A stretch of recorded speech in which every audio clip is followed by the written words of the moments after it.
When Evan handed me the breakup fee for the 19th time, I agreed. The girl he adored was clamoring for a title and couldn't wait any longer. Neither could I. I was pregnant, and the baby wasn't his. After signing the agreement, I took a photo and sent it to Evan. It's signed. Will you have your assistant come pick it up? 20 minutes passed quietly. Evan's chat window was as silent as the grave. I was thinking if I should call for a courier when I saw Evan, slightly out of breath, standing at the door. He had actually come himself. Makes sense. His little sweetheart had been causing a commotion for half a year, wanting an official position. Seems like he was truly in a hurry. So, tell me, what new trick are you trying to pull? I've given you everything you could ask for. His tone was cold, with a hint of impatience. 3 years ago, Evan gave me a wedding. Since then, I had been his wife in name. I accompanied him from rags to riches, but in the past half year, he had been trying to figure out how to ditch me just to make room for that little canary. He's altered the property division agreement 19 times already. I was dissatisfied with each one before. This time, I obediently signed it, and now he's suspicious. I chuckled and handed him the agreement. He suspiciously opened it, saw my signature, and his face darkened. Sherry, did you really agree? I looked at him weirdly. He always said he hated my childish jealousy the most. Now, I wasn't making a fuss, taking the money and walking away as he wished, but he seemed even more displeased. Don't tell me he wants to see me in tears, begging him to stay. I smiled. Isn't this good? You can openly marry Bella now, and I can start planning my life. This time, the agreement included house, car, company shares, everything. He spared no expense. I accepted it all after all. I had been the one by his side all these years, when he was a nobody who would willingly let their efforts benefit others. Now it's good.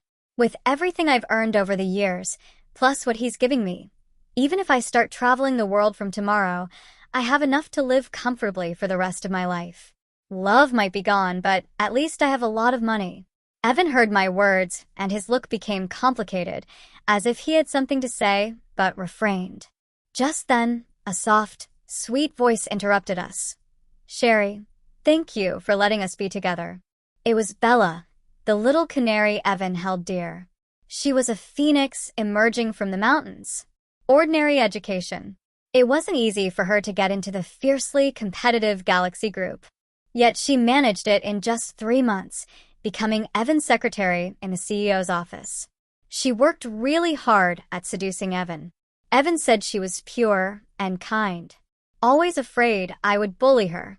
But what kind of pure and kind person would sleep with a married man and send photos to his wife? I couldn't accept it before. I cried hard, made a fuss. I even exposed them online out of anger. The next day, not a trace was left. Evan's methods were always neat and thorough. The funny thing is, eventually he used those same methods on me. After all the trouble, I am tired. I looked at the two of them with a faint smile, not bothering to say more. You've got the agreement, aren't you leaving? I issued eviction order. The villa was under my name. Since Evan started frequently seeing his lover, he barely returned here. If they stayed any longer, I would want to disinfect the whole house. Evan's face darkened. Sherry, playing hard to get won't work on me. Since you dare to sign, don't regret it. With that, he pulled Bella and walked out. Wait, I called out to Evan. He turned back, showing an expected expression. He probably thought I couldn't bear to let him go, but I just reminded him, don't forget to transfer the money and transfer the property to my name soon. His expression blanked for a second, and then he gritted his teeth. You're in a hurry. In a hurry, of course. I was in a hurry. I was pregnant, not his. The longer I delayed ending things with him, the worse it would turn out. I had an appointment for a prenatal checkup. Unexpectedly, I ran into Evan and Bella at the hospital. He was carefully holding her hand, Bella was chattering, and he was patiently listening, his gaze affectionate. They were so close, there seemed to be no room for a third person. Memories surged. A long time ago, he treasured me like that too. It had been so long. The last time he looked at me that way was when I had a miscarriage. I was 4 months pregnant. He had his first affair. She was a fearless girl. She stormed in, demanding I make room for her. I called her shameless, and she said the unloving one is the mistress. Her pride was hurt, and she pushed me hard, making me lose the child. Covered in blood, I was taken into the operating room. Upon waking up, the first thing I saw was Evan's remorseful face.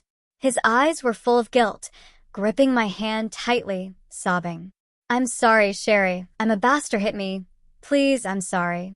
I slapped him hard. He didn't dodge, just took it. When I got tired of hitting him, he reluctantly said, "Just this once, Sherry. Give me a chance to make it up to you, okay? We will have children again." He sent that girl away, becoming a considerate lover once more, but it only lasted half a year. After half a year, there were new girls around him again. One youthful face after another, before I could remember them. They were replaced. Bella had been by his side the longest. Running into them at the obstetrics and gynecology department was indeed awkward. I turned to leave. Who would have thought Bella's voice would stop me? "Sherry, fancy seeing you here?" She was hanging on to Evan like a big ornament. Her cheeks were flushed, looking kind of shy. "I'm pregnant, here to see the doctor." I watched her act without any expression. Evan saw the registration slip in my hand and frowned. "What are you seeing the doctor for?" I gave a cold smile. "Mr. Evan, it's best not to be too curious about your ex-wife's privacy in front of your new lover." He seemed a bit annoyed and actually pushed Bella aside, grabbing my wrist. "Sherry, I am your man. You suddenly show up at the gynecology department. I have the right to know." I stared at him, unable to hide the mockery in my tone. "My man, Mr. Evan, are you sure? Although we had a wedding in the marriage registration system, I have always been single." Evan hesitated for a moment, as if he suddenly remembered something, his eyes growing darker. Yes, that wedding was so romantic and grand back then in the eyes of outsiders. I was his only wife. Especially over the years, our businesses and equity distribution were intertwined. But who knew? We had never actually gone to the Civil Affairs Bureau. Whenever I urged Evan to get the certificate with me, he was either going to a meeting or traveling abroad. His time was always so precious that he couldn't spare half an hour in 3 years to get a marriage certificate with me. Yet, when we broke up, we fought over money and power distribution, making a scene known to everyone. My wrist hurt from his grip, but he wouldn't let go. Luckily, shortly after, the number caller announced my name. "Patient Sherry, please proceed to diagnosis room number 5. Only then did Evan reluctantly release my hand. I immediately walked past him and Bella into the diagnosis room and locked the door. I didn't care at all about Evan's extremely dark expression. The doctor carefully reviewed my test reports and gave a few instructions. Also told me to bring the child's father next time. "He's dead." This statement struck like a thunderbolt. The doctor, who was focused on writing prescriptions, quickly lifted his head, eyes flooded with sympathy. He changed to a consoling tone, telling me to take care and to mourn appropriately. I cooperated and put on a sorrowful expression. Maybe because it was early in pregnancy, I felt a bit drowsy. After returning from the hospital, I kept sleeping. In a daze, I had many dreams. At first, it was me just graduating college and Evan's family going bankrupt, leaving him homeless. We squeezed into a small rented apartment, where he held me, wrapping me in his puffer jacket, resting against his chest. "Sherry, when I have money, I won't let you suffer anymore. I'll hire at least 5 people, 1 to cook for you, 1 to wash clothes, 1 to fold blankets." From the sounds of his booming heartbeat, my face turned red from his sweet talk, naively believing that love could conquer all. Later, he really made a comeback, achieving fame and success, but more people started showing up around him. Those people came and went, just like Evan's elusive love. In the final dream, it was a mess everywhere, broken pieces of porcelain at my feet, bleeding as I cried and broke down. He watched me go mad, unmoved, speaking indifferently. "Sherry, you look so ugly doing this." At that moment, I looked at him. The person I deeply loved during those youthful years suddenly seemed rotten. When I woke up, the sky was already getting dark. I groggily got up. A sudden voice startled me. I heard, You're carrying my child. And going around spreading rumors that I'm dead. I jolted, turning towards the voice. Standing by the window, a man was looking at me, moonlight casting a silver glow over his dark suit. The room was unlit, hidden in the dark. He'd be hard to notice if he didn't speak. Jack, did you want to scare someone to death? You're too much. Jack laughed, amused by my words. He walked to the bed and pulled me into his arms. Warm body heat seeped through my thin nightgown as his hand gently stroked my lower back. When he spoke again, his tone Evan was filled with helplessness. Who's really been too much here? Sherry, first you sleep with me and run away. Now you want to run off with my child, too. Jack guessed right. My plan was to have the child and settle in a small town. Far from Evan, and far from Jack. After all, the start of our relationship wasn't exactly clean. That was 3 months ago, on my birthday. Evan suggested spending the last birthday together before we split, for good luck and a clean break. He had made an early reservation at a restaurant. The window seat offered a full view of the night scenery. He came to pick me up as if nothing had ever changed between us. He presented a cake to me and lit the candles himself. Make a wish at his urging. I closed my eyes with mixed feelings and silently said, "My wish is..." It took maybe 10 seconds. When I opened my eyes again, the seat across from me was empty, leaving me bewildered. Evan had disappeared. I waited for quite a while, but he didn't come back. Finally, a server informed me, "Mr. Evan received a phone call and left. He said to tell you to finish your meal and leave. He'd cover all the expenses." I watched the candles burn out on the cake, the frosting collapsing bit by bit. The happy birthday words turned into ugly red blotches. Eventually, I laughed mockingly. After leaving the restaurant, I took a taxi to the harbor. When we were poor and couldn't afford to travel, Evan often brought me to the harbor. He always said, if you can't see new places, at least enjoy the sea breeze. Later, the sea remained the same, but the person had long changed. I wandered aimlessly for a long time, until someone nearby suddenly exclaimed, "Oh my God, this is so romantic." Following their gaze, I saw the night sky over the sea. Countless drones sparkling, forming romantic, cursive words. "Bella, I love you." Seconds later, countless fireworks bloomed in the night sky. Brilliant, beautiful. People around me sighed. Wow, which rich air is confessing his love now. It's just another day among us ordinary folks. I practically opened Twitter in a self-destructive manner. Sure enough, I saw Bella's bragging post. True love is, no matter what time it is, as long as I say I miss him, he'll give me a confession. The picture was of the drone confession. When a person's heart is completely broken, they might become as crazy as a madman. I bought a lot of alcohol to drink. There were too many people by the sea. Evan and Bella were together, surrounded by oblivious passers-by, and they didn't notice me at all. But I watched them for a long, long time until I realized I was surrounded by empty bottles and my vision started to blur. I knew it was bad to continue drinking, so I got up and staggered away. It was tough getting away from the noisy port. As I walked along the road, I bumped into someone. Careful, he held my hand to steady me. I straightened up and saw who it was. Jack, a big shot on Wall Street, heir to the Lake Group. These years, due to business investments, I've had some dealings with him. You could say 2/3 of my wealth came from the shelter of his big tree. He's the complete opposite of Evan. There are hardly any women around him. People in the circle joke if he's gay. He never denies it. "Sherry," he held me up, frowning. "Why did you drink so much?" He smelled nice, very clean, unlike Evan, who always smelled of Bella's perfume. "Jack, they say you like men. Is that true?" I asked out of nowhere. My tongue felt numb. It must be the alcohol. Jack was stunned at first, then sighed helplessly, carefully placing me into his Rolls Royce. Maybe he just looked very pleasing to me. Maybe the alcohol dulled my reason. Or maybe I was just trying to get back at Evan. I quietly leaned closer to Jack and kissed his cheek. He turned, looking at me shocked. For a moment, his pupils shook, his pale skin turned slightly pink with heat.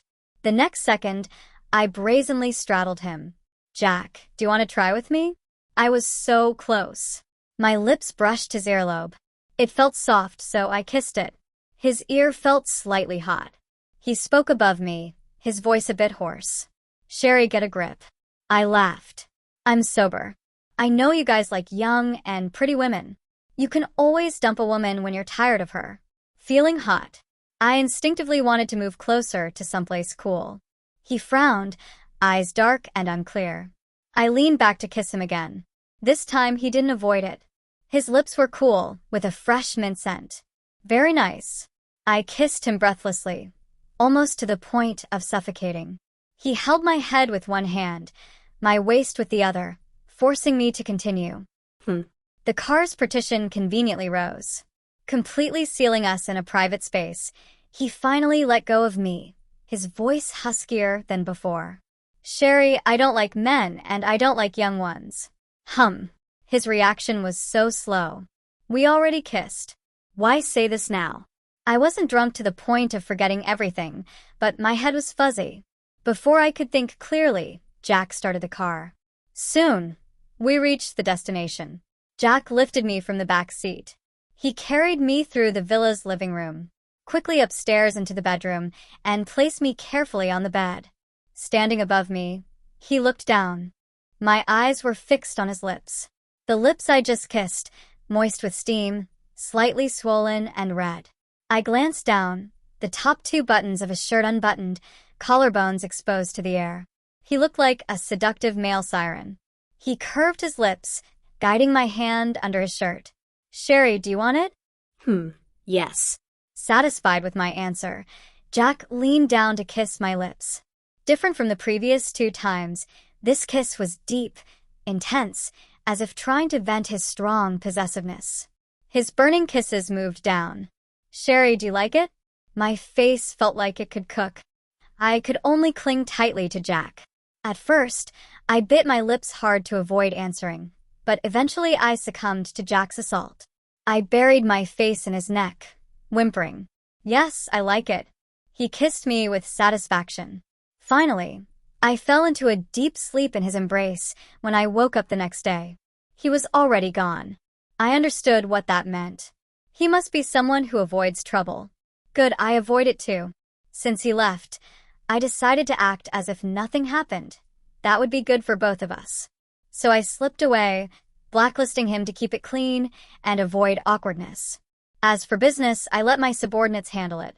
Strictly professional. Since then, I haven't seen Jack. Until a few days ago when I realized my period was late. Only then did I remember.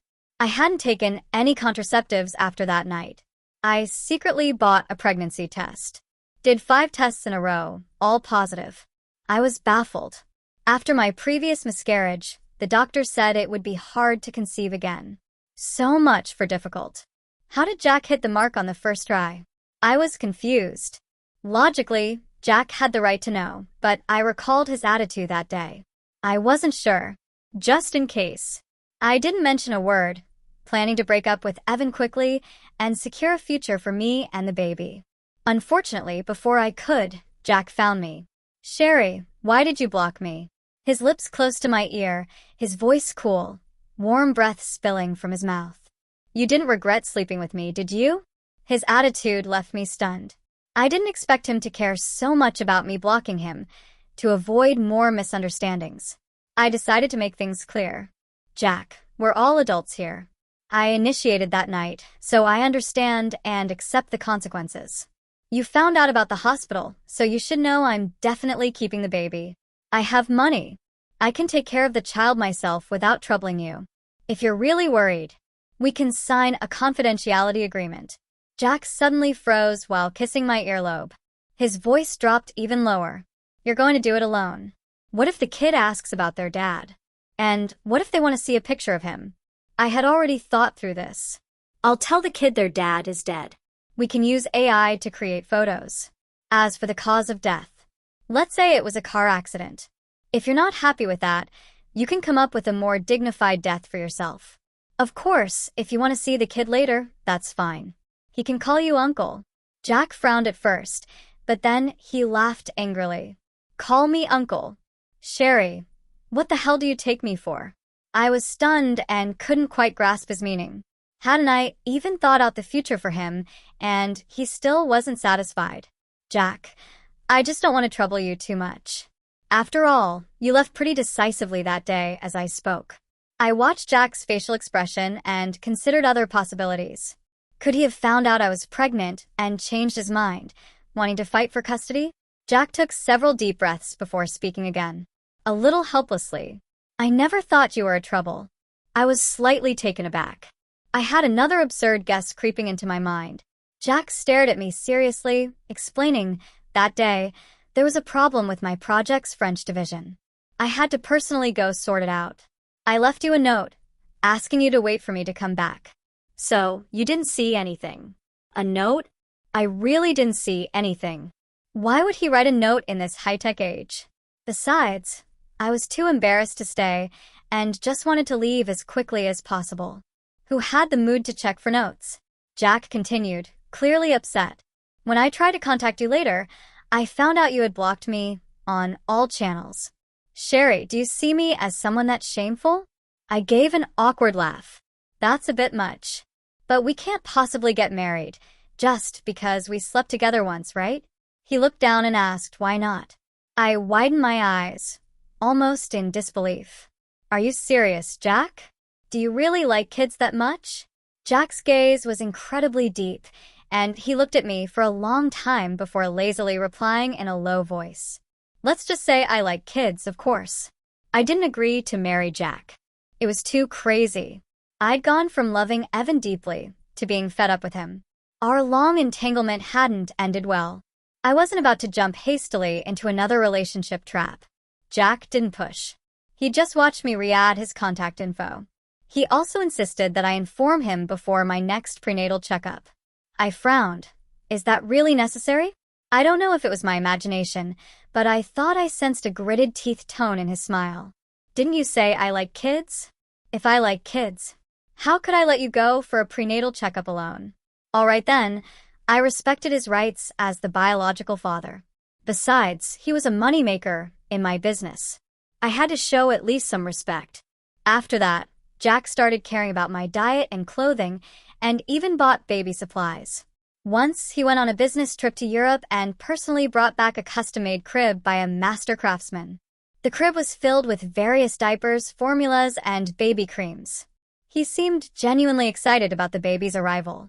Over time, I got used to this, until half a month later at an auction, Jack and I were entering together when we saw Evan. Bella was clinging to Evan with a smug look. Long time no see, but Evan froze when he saw me with Jack. He opened his mouth, seeming like he wanted to say something to me, but Bella didn't give him the chance. Honey, I'm a bit tired. Can you take me over there to sit? As they were leaving, she turned and gave me a mocking look. I ignored it, being pregnant. I needed to stay away from such toxic people. The auction items were pretty average, and I wasn't that interested, until I saw a necklace. It was a beautiful piece I had liked for many years, but never managed to buy. Starting bid was $800,000. I raised my paddle first. Bella wasn't far behind, continuously outbidding me. 1 million, 1.5 million. In the end, it was Evan who raised the paddle. 3 million. He knew I wanted that necklace for a long time. Still, he wanted to snatch it from me just to give it to Bella. Sneaking a glance in their direction, I locked eyes with Bella's smug face. I knew Bella might not even like it that much. She just didn't want me to have it. 3 million. First call. 3 million. Second call. I didn't raise my paddle again. Jack squeezed my hand, wanting to raise the price. 500 before he could finish. I quickly grabbed his hand to stop him. 5 what 5? Are you crazy? He looked a bit innocent. 5 million isn't expensive. You really like the necklace, don't you? I scoffed. How is it not expensive? You've never been poor, that's why. Only those who have truly been poor know that 5 million is insanely expensive. When you're down and out, let alone 5 million, you might fight for just $500. But I'm afraid Jack, who has never needed to worry about money, wouldn't understand that kind of logic. I shook my head. Don't bother. I don't like losing money. Evan's $3 million far exceeds the necklace's actual value. If he wants to be a sucker, let him. After all, the property division agreement has long been signed by Evan. Now, any money he spends is from his own share. $3 million isn't much, but bit by bit, it adds up. I'd be thrilled if he keeps spending himself into poverty. $3 million, third call, sold. The auction gavel fell, settling everything. After the event, people began to leave in a stream. Bella deliberately walked over to me, immediately flaunting. Sherry, are you upset? It's all Evan's fault. He saw I liked it and didn't hesitate. I can lend it to you if you want to see it. Evan stood beside her, silently watching the scene unfold. Indeed, he spoiled Bella, letting her flaunt in front of me time and time again. No need. I don't like it that much. If you like it, keep it. Surely, anything you look at can't be that good. I shot a meaningful glance at Evan beside her. Evan's face visibly darkened, irritated. Sherry, what's happened to you? It's just a necklace. Do you really need to be so harsh about it? It's no big deal. I'll buy you another one. I raised my eyes, then stared at him steadily. No need. Like you said, it's just a necklace. I don't lack. Evan seemed choked. Then it finally dawned on him. I was a jewelry designer. His company's first fortune came from me selling my design rights, fetching him his first $1 million. Back then, he held me with red eyes, promising to buy me lots of jewelry one day. He only gave me an ordinary ring. I was his girlfriend for 4 years, and Mrs. Evan for 3 years. He tricked 7 of my most precious years with a tiny diamond. A promise is sincere at the moment it's made, but sincerity changes quickly. Love, at its end, distances itself by mountains and roads, all dependent on conscience. Now he has his company, and I have my career. My jewelry brand is renowned worldwide. Anything I like, I can buy myself. I don't need him anymore. Seeming to remember the past, Evan looked a bit dazed. When he looked back at me, his eyes were filled with guilt and nostalgia. At that moment, Jack's tall figure suddenly stepped in, completely blocking out Evan's gaze towards me in a lazy yet utterly mocking voice. He said, Mr. Evan, it's been years, and your taste has changed. You like this kind of girl now. Saying that, Jack threw a casual glance at Bella. Bella barely held back her rage, but her entire facial expression was contorted with anger. I couldn't care less about looking anymore. Jack, let's go. My calling his name in public seemed to please Jack. He bent his lips into a smile. I thought that would be the end of it, and would get some peace. Who could have known that Evan would suddenly regret everything? I have a habit of silencing my phone when I sleep. That day, when I woke up, my screen showed over 30 missed calls and 99 messages. All from Evan. Sherry, let's talk. I'm coming over. Nobody's home. Where are you? What were you checking at the OBGYN last time? Are you pregnant? If you're pregnant, I won't agree to the divorce. If you don't answer, I'll wait outside your door. Sherry, why weren't you home all night? Why did you dismiss the servants? Because I moved out a long time ago. Living in a house with traces of him made me uneasy, so I sold it. After Jack found out, as a dad, he kindly offered a private island villa and hired personal doctors and caregivers. The island has a beautiful environment and a perfect climate, ideal for a peaceful pregnancy. I didn't refuse. Anyone would be foolish to turn down such an offer. Since Jack wanted to enjoy his rights as a father, he naturally had to be willing to spend. It's called fair trade. Jack and I had grown to understand this unspoken rule. As for Evan, according to the agreement, there's still a good amount of property he hasn't transferred over to me. Now he wants to backtrack. Not a chance. I immediately called him back. Evan's voice came through tired and slightly hoarse. Sherry, I asked the former servants. They said they noticed you taking pregnancy-related medication. If it's true, then maybe we shouldn't split up. I suddenly lost my patience. When you're down on your luck, even taking a pill gets monitored by nosy servants. Fortunately, I always knew you can't hide the truth forever, so I was mentally prepared. Before Evan could finish, I cut him off blandly. Yes, I'm pregnant, but Evan, who said the child is yours? The other end of the phone was silent for a really long time. I could almost hear the sound of Evan's quick breaths. After a while, he finally coldly retorted, Sherry, what you mean? When Evan finally found me, I was playing with egg yolk. Egg yolk is a little yellow dog Jack adopted for me so I wouldn't get bored. He's gentle and affectionate, loves to lie by my feet and soak up the sun. Evan saw me and was stunned. So you really are here? If I'm not mistaken, this property should be under the He family name. He stared at my belly like he wanted to burn a hole through me.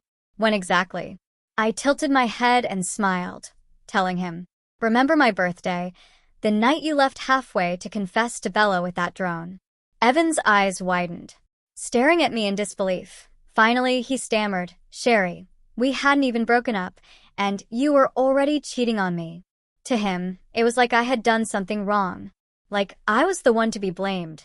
I couldn't help but laugh mockingly and shot back. And all these years, as you kept changing lovers, and when you got Bella pregnant, did you ever think of me? Knowing he couldn't justify himself, he stood there for a long time before reluctantly saying, Sherry, abort the child. Let's not fight anymore. We'll go to the registry office and get married. Let's have a good life together, okay? I laughed out loud, staring at him without blinking. Abort? You think that's even possible? I had a miscarriage before. The doctors said it would be hard for me to have children again. Do you remember why I had that miscarriage? What right do you have to decide the fate of my child? He staggered, pain flashing in highs. Fine, then have the baby. When you're better, we'll have our own child, okay? I felt like it was the funniest joke I'd ever heard. I couldn't help but look at him like he was crazy. Do you even hear yourself? His eyes were red as he made one last attempt. Sherry, for you, I'll accept this child. At that moment, a low chuckle came from not far away. It was Jack.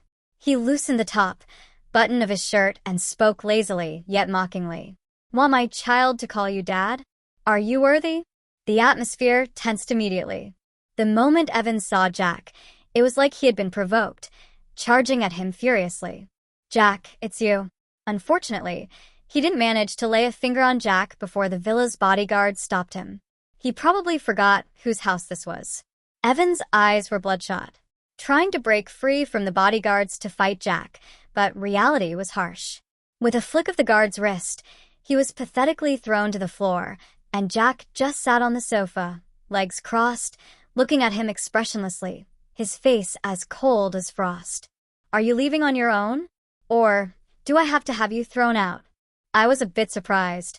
Even though Jack was dignified, he was known for his composure. Even when facing business rivals, he never lost his cool like this. It was the first time I'd seen him so angry, and since Evan came alone, there was nothing he could do no matter how unwilling he was. Looking defeated, he stumbled to his feet and handed me a box. I didn't open it. The blue velvet box, I could guess what it was. It was that necklace Bella had taken, the one I had wanted for a long time. He lowered his head and said to me, Sherry, on the day of the auction, I didn't really want to take away what you liked. I just wanted to make you jealous. To make you give in a little. I've gotten the necklace back for you. I'll make Bella get rid of the child. Don't you still like this necklace? Can we get back together, please? Yes, I used to like it so much. He knew that, but he still helped Bella use it to slap me in the face. He also knew every time I cried and argued, it tore me apart. But he kept hurting me again and again. I said softly, I don't like it anymore. Neither the necklace nor you. Evan's face turned white. Sherry, don't be stubborn, okay? You really willing to leave me? It was so ironic. Back then, he was the one who hurt me the most. And now, he acts like he's the victim. I looked at his slightly reddened eyes, pulled my clothes from his grasp, and said seriously, Evan, you destroyed everything with your own hands. If we're breaking up, let's do it completely. Don't make me look down on you. 3 days later, Evan and I completed the final property settlement at the notary office. Evan looked exceptionally haggard, with dark circles under his eyes. Clearly not having slept well, but now his well-being had nothing to do with me anymore. As we parted ways, he seemed to have something to say to me. But before he could, Bella suddenly appeared. Her usual gentle facade was gone. Evan, she already has someone else's child. Why give her so much? I thought it was just a breakup payment. How could you even transfer that 80 million villa to her? Did you even think about me and our baby? I frowned a little. Bella might not know that what Evan gave me wasn't just a breakup payment. Every deal he made, every penny he earned, had my share in it. Without me, he wouldn't have what he has today. I just got what I deserved. Besides, Bella was being too impatient. Evan, this guy, love comes in strong waves, but fades quickly. Her image of being a gentle wife broke down too fast, which isn't good at all. Sherry, don't even think about taking advantage. Bella screamed at me, rushing towards me without hesitation. Enough!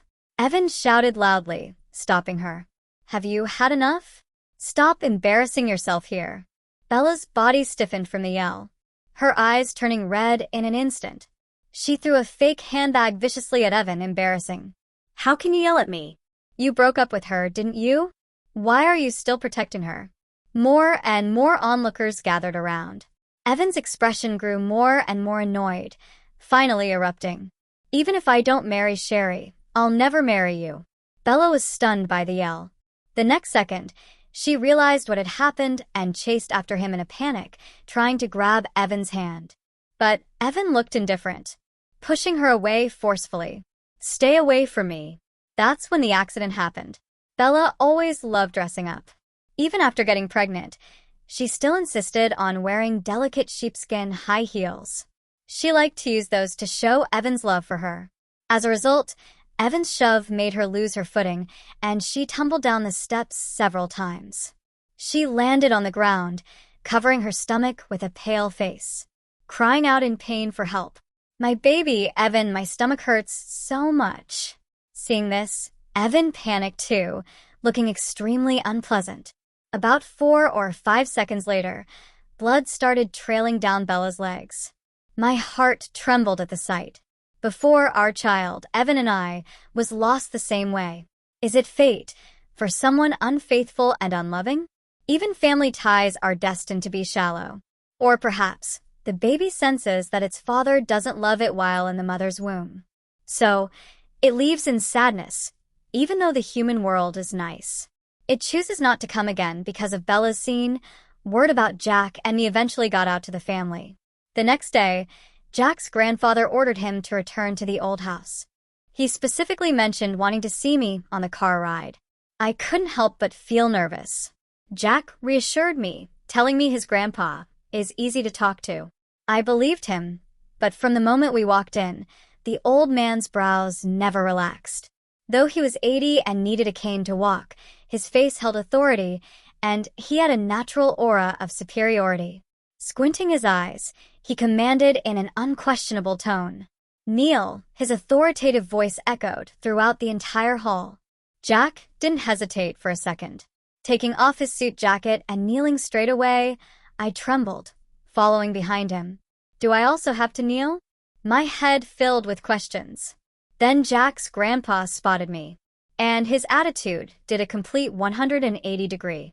Smiling kindly, he walked towards me. Girl, don't be nervous. Sit down. Grandpa isn't a bad person. Grandpa just wants to help teach that naughty grandson of mine a lesson. You watch from the sofa. I was completely stunned as Jack's housekeeper mom helped me sit down. When my eyes met Jack's, he slightly smiled, signaling me not to mind. It seemed he was used to kneeling. He could handle it, right? But no, I overestimated him because the next second he said Grandpa Sherry is sitting, so I shouldn't have to kneel, right? It would have been better if he said nothing. Jack's grandpa exploded right away in an instant. He picked up the cane and struck his back without mercy. You brat. How dare you sass me? Have you forgotten the family rules? So many matches were arranged for you, but you refused all of them. And now, you've compromised a decent girl. Disgraceful, as he scolded, the old man swung the cane even harder. I was shocked by the scene. What era is this? They still use family rules. Jack, who is a dominating figure outside, obediently knelt and got beaten at home. I tried to plead, Jack's grandpa. Actually, it's not Jack's fault. I was drunk before I could finish, Jack's grandpa interrupted. Don't plead for him. You were drunk, but what about him? If he didn't have bad thoughts, could this have happened? It's clearly this brat taking advantage of you. Watch me teach him a lesson. Jack's grandpa meant business while beating. Seeing 10 strokes in, Jack's white shirt already showed hints of blood. I quickly stepped in to stop the cane. No more beating. Jack's grandpa wasn't willing, trying to wrestle the cane back. In the tussle, Jack suddenly stood up from his obedient kneel, shielding me behind him. Grandpa, you can beat me, but don't push Sherry. She's pregnant. Jack's grandpa's hand froze in midair upon hearing this. After a few moments of confusion, a gleam of joy shone in his eyes. Pregnant? Are you saying I'm going to have a great-grandchild? Jack hesitated. You called me back for a beating, yet didn't know she's pregnant. Jack's grandpa shook his head in puzzlement. So, he only had a vague idea and didn't know I was already carrying Jack's child. I came to Jack's home, this time fully prepared to discuss the custody of the child. Who would have thought the old man, after hearing the whole story, would directly ask me when I was going to marry Jack? Old man, aren't you changing your stance too quickly? I had to explain. Sorry, Jack's grandpa. I don't have any plans to get married at the moment. Jack's grandpa went silent for a moment, then looked at Jack with an expression of disappointment. You little rascal, what are you doing? Why haven't you even chased your wife yet? He said this without avoiding me at all. I awkwardly turned my head away. But then I heard Jack's amused voice beside my ear. Yeah, I guess I'm too dumb, but I'm already trying. I'll work harder that night. Jack's grandpa arranged for us to stay in the old house. He even purposely mentioned that there weren't enough rooms and pushed us into sharing a bedroom. The old man's intentions were clear. The bedroom had a black and white minimalist decor. It was obviously Jack's private room. Jack took off his blood-stained shirt and asked me to help him apply some ointment. His skin was very fair, making the bruises and wounds stand out even more. I took the ointment and carefully applied it, brushing my fingertips against the skin of his back. His body temperature was a little hot. Jack suddenly spoke, his voice hoarse.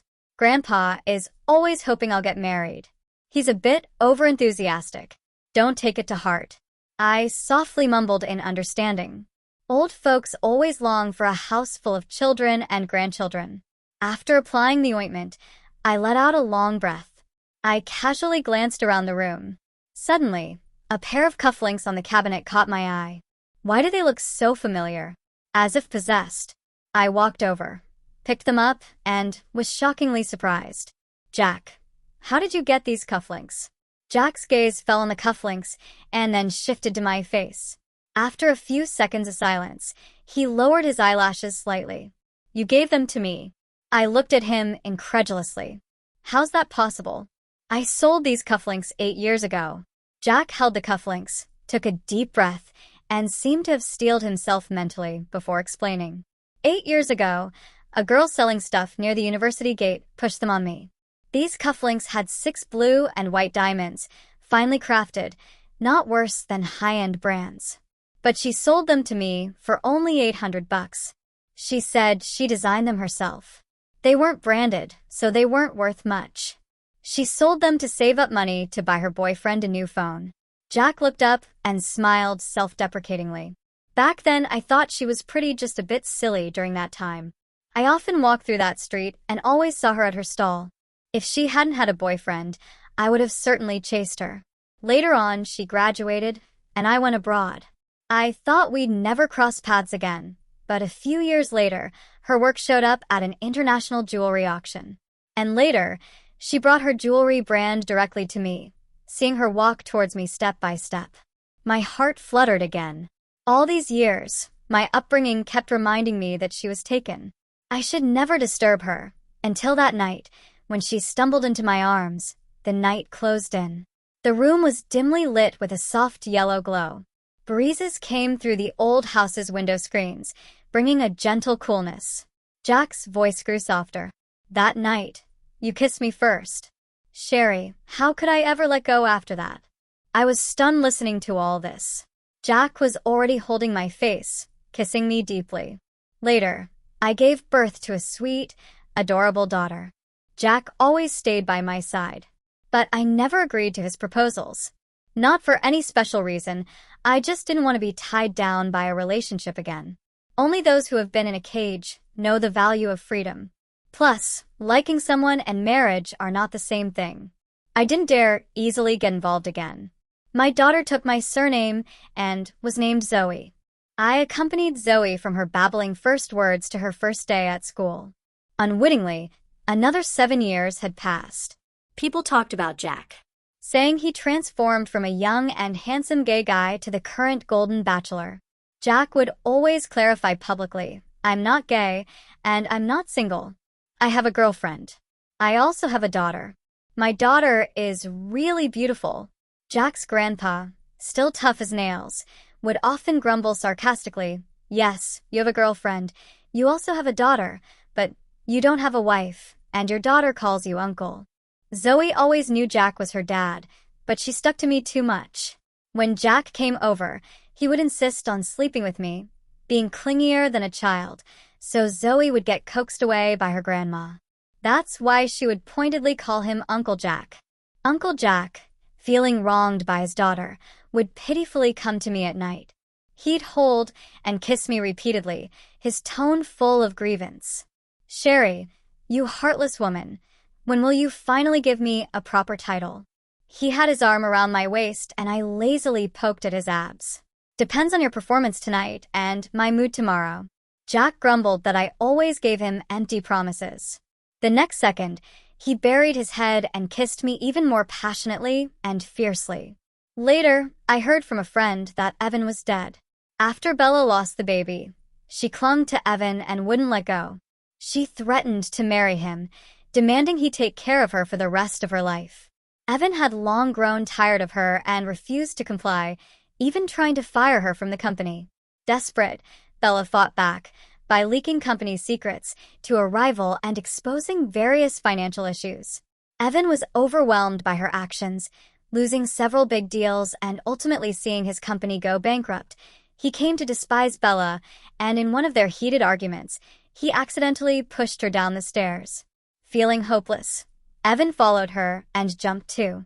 I merely nodded and said, "Is that so?" with no emotion in my heart after all these years. Hearing Evan's name felt like a distant memory. My friend sighed, "Back in school, you two were so good together. I still remember how Evan would bring you food and tutor you every day. He couldn't be without you. The whole girls' dorm knew how much he loved you. How did such a good person end up so miserably?" I listened quietly, like hearing about a stranger. Mom, come play." Not far away, my daughter was calling for me. Jack was playing frisbee with our daughter and the dog. I hurriedly ended the call and took the frisbee from my water, throwing it far. The dog ran freely, and my daughter laughed happily. Jack looked over at me. In that glance, his eyes were gentle. The years were kind. After the breakup, Evan secretly went to see Sherry 3 times. The first time was at the hospital. He was deeply troubled by Bella's harassment. Long-term smoking and drinking had taken a toll on his health. A stomach problem landed him in the hospital. In unbearable pain, Evan would instinctively think of Sherry. In the past, if he even slightly frowned after a drinking session, Sherry would worry if he was unwell. If he threw up, she would be even more distressed. He always thought that someone who loved him so much like Sherry would never leave him. But now, with a bleeding stomach and excruciating pain, even hearing her voice was a luxury. Sherry had long deleted him from her Instagram. Luckily, old messages were still there. He obsessively listened to her old voice messages. "Honey, come pick me up after work. By the way, find some time this year to take me to Iceland to see the Northern Lights, okay? Evan, mister. Evan, happy birthday, no working late tonight, and don't make fun of my ugly cake." Her voice seemed so close to his ears. Playful, sweet, angry. He purposely ignored the later arguing and her tearful questioning, if he still loved her. It was only after losing her that he realized he wasn't tired of Sherry, but Sherry had already become a part of his very being, like oxygen. Seemingly unnoticed, But essential later, by a twist of fate, he saw Sherry again at the obstetrics department of the same hospital. Sherry was there for a checkup. Jack was with her the whole time, this well-dressed man attending to a pregnant woman, personally running back and forth. At that moment, Evan mustered all his strength to resist the urge to run to her and beg for forgiveness. To avoid disturbing her, he fled in disgrace. The second time he saw Sherry was 3 years later. At that time, his company was in trouble. Seeking guns, he was running everywhere. Passing by the billboard at Times Square, he saw her jewelry ad. She was a designer with both business acumen and artistic talent. In these years, his career had stagnated while she had left him far behind. Evans saw Sherry standing under the billboard, wearing a bright red dress, maybe for some business event. She was posing with reporters. She looked stunning, and he looked miserable, like he could never catch up to her again. Evans silently watched, his eyes turning red. The third time he saw Sherry was at an amusement park. The sun shone brightly that day. Jack held their daughter's hand with one hand, holding an umbrella over Sherry with the other. All three wore cute matching outfits. The little girl laughed joyfully, first calling Jack Uncle Jack. But then, for some reason, she suddenly changed, calling him Dad. Jack seemed stunned, repeatedly confirming, "Zoe, what did you call me? Can you call me that a few more times?" Quickly, the little girl was a bit shy, but with Sherry's encouragement, she happily hugged Jack. "I'm calling you Dad. Why don't you want to be my dad and still want to be my Uncle Jack?" Jack, it seemed, was so happy he could cry, and Evan was standing far away in an unnoticed corner, watching the scene with jealousy. At that time, his company had already gone bankrupt. Bella was like a cancer, torturing him to the point of wishing he were dead. He was so jealous that Jack got Sherry. He regretted even more. If he hadn't given in to temptation back then, it would be him holding Sherry's hand now. They would have kids and wear matching family outfits. If only there was a time machine in the world, then he could travel back to before he hurt Sherry. She would still be his sweetheart. But unfortunately, all of this was just a pipe dream. Bella came to bother him again. This time, during the quarrel, Bella threw his old phone out of the window from the 10-something floor. The phone shattered into pieces. Evan completely lost it. That phone had Sherry's old voice messages. All these years, he never had the heart to delete them. During every sleepless night, he relied on those voices to poison himself, but Bella destroyed it. In that moment, his sanity was completely devoured. He pushed Bella out. "Go to hell," he said to Bella and to himself, as the body arched through the air.